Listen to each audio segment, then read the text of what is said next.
We're back. This is Books Received, the nerdiest show on the internet. We are required to wear glasses to be part of the show, but it's just for show. We're okay. Please edit that out.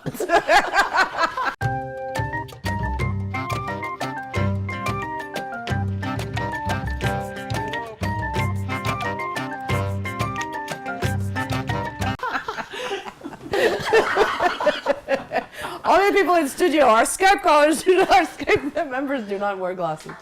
We're going to move on. Oh, you're doubling down. If I'm going to screw it up, I'm going all the way.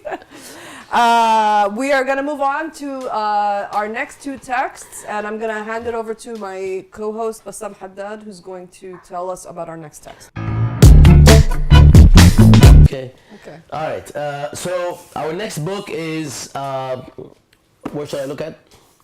Our next book is Yassin Haj Saleh's Impossible Revolution, Making Sense of the Syrian Tragedy, Al-Thawra Al-Mustahila, and the Arabic title is on the front, which is something to be appreciated. And it is a book by Haymarket Books that just came out actually relatively recently in 2017. It has a lot of chapters. First, Revolution of the Common People, and then I'll just read the chapter titles.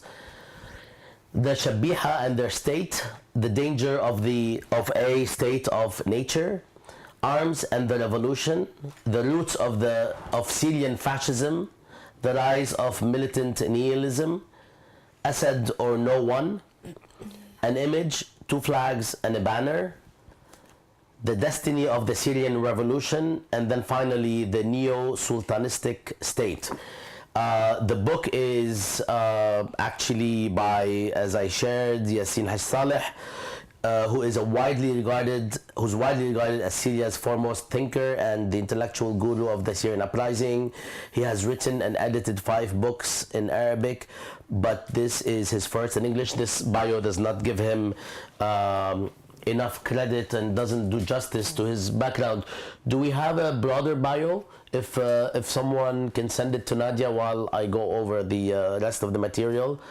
So basically, this book is reviewed or praised by Diane Dark, author of My House in Damascus, Charles Lister, author of The Syrian Jihad, Stephen Heidemann, professor of Middle East Studies, Smith College, and author of Authoritarianism in Syria, Layla Al-Shami, co-author of Burning Country, Syrians in Revolution and War.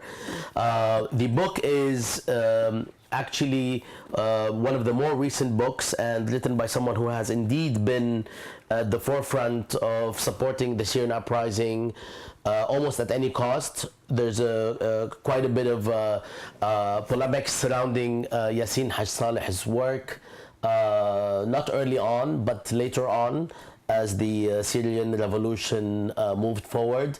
And we are looking at a series of Syrian uprising books. This is the first, so there is a conversation to be had. If there's anything else, Nadia, you want to mention, or anyone here before we move forward? Nobody wants to. No, everyone is scared shitless to talk about the Syrian uprising. I'm not scared, actually. I just don't know if I have much to add to you, because I think this is a very important book to read because of who Yassin Haj Saleh is, and it really captures one of the primary narratives about the Syrian uprising and its aftermath by, as you said, an intellectual guru of the Syrian uprising. So I think one cannot go wrong by reading this book to understand one of the main narratives that exist, and the primary narrative that exists on the opposition and anti-Assad side. If I can jump in here, and to go back to both Ziad and Bassam's points, that the bio on the back of the book, Impossible Revolution, does not do justice to Yassin Haj Saleh. So I just want to add a little bit more of his bio.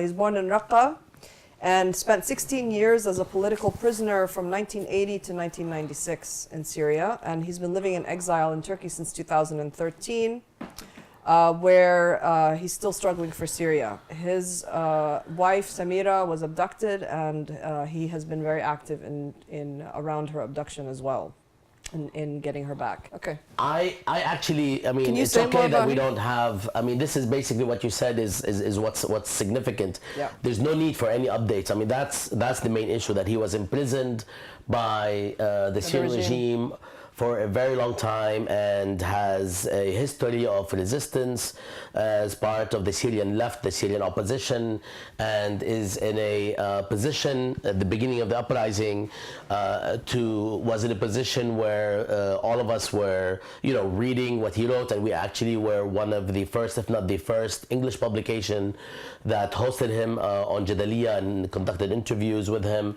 So it's really important to understand that history. Now, what happened afterwards is basically, as I shared, like a major series of polemics that created a rift within the opposition between Yassin Haj Saleh and others regarding how to support and whether to support any variation of the opposition, and that created a lot of heat.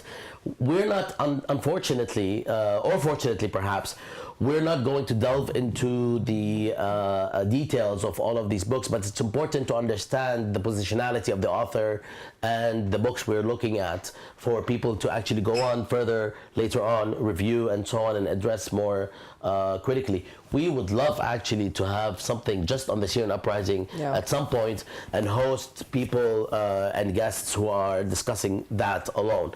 But for now, we will move on. Again, before we move on, can we get some prices on the book? Wow. Okay. Yeah, wow. So Impossible Revolution is listed at $14, and Syria from Reform to Revolt is listed at $24. Is that right? Okay, great. All right. Awesome. Thank you, Haley. End of the second segment. End of the second segment.